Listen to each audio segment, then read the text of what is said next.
So when I first got to Hungary, I thought it would be like completely different than living in the U.S., but it's been pretty built up. It's getting more and more Americanized.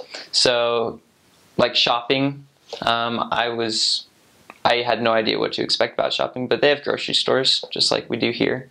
One interesting thing is they also have just random stores. So they'll have like a meat store, kind of like a butcher shop, or a flower store, just for selling flowers, just on the side of the street. They have bakeries everywhere. You can pretty much find anything that you find in a grocery store in a specific shop, just somewhere in town, or you can go to a grocery store. So it's kind of, there you can see like the traditional aspect of shopping in Hungary. Most of the older men and women, go to these specific shops like every day or every other day.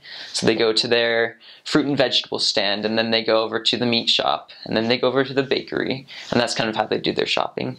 Most of the younger generation is going more towards the supermarket aspect, where you can just get all your stuff in one.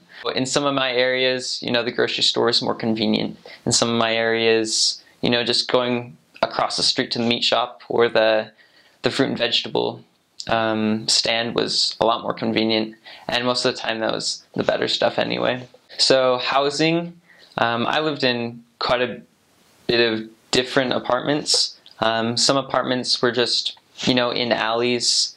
But then, because of communism, there was a need for mass housing, so they built big 10-story buildings and 5-story buildings. And I would say most of the apartments that I lived in were in those big block buildings. Has central heating, so everyone gets the same heating, central water. The 5-story buildings don't have elevators usually, so there was one area where I lived on the top of a 5-story building, so there's a lot of walking. 10-story buildings had elevators.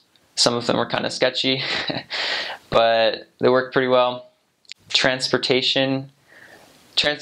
Hungary has really, really good public transportation. Depending on the city that you have, or the city that you serve in, it's going to be a little bit different. But we rode a lot of buses, city buses. If it was a bigger city, we would ride buses. If it was a smaller city, most of the time we would walk. Some of the areas had bikes. Some of the cities that I served in, everyone just had a bike. No one owned a car. And so it was just bikes everywhere, which is kind of cool to see. One of my favorite things in Hungary was riding trains. For all our transfers, or anytime we needed to get back to Budapest, we would ride a train.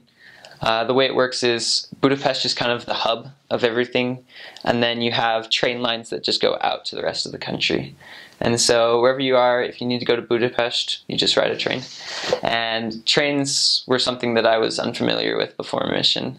The first time I stepped on a train, going to my first area, I just thought it was the coolest thing ever. I remember going back up for some conference or something in Budapest, and getting to ride in one of the, kind of like the compartments in a train, kind of like in Harry Potter. I thought that was the coolest thing ever.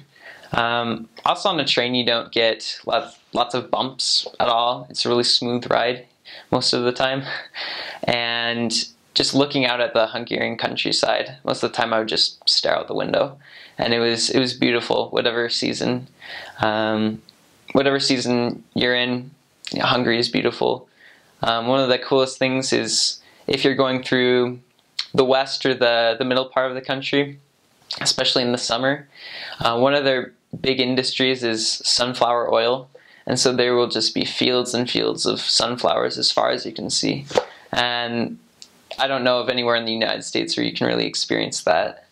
One of their other big industries is poppies, or poppy seed. They eat a lot of poppy seed and export it as well.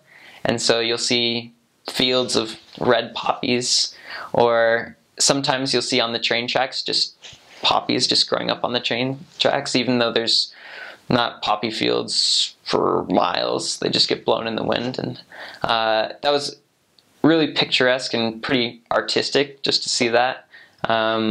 Just those little things that I miss about Hungary. I would say most of the things in Hungary are a lot cheaper than the US. Food is definitely cheaper. Housing is cheaper. McDonald's is a little bit more expensive just because I guess it's not Hungarian. But it really depends on where you go. The monetary system, they use something called the Hungarian forint. And right now, I think the exchange rate is somewhere around 280 forint to a dollar.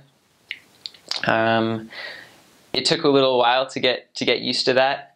You have like a 10,000 forint bill, and it seems like a lot of money. It's about $45 or something like that.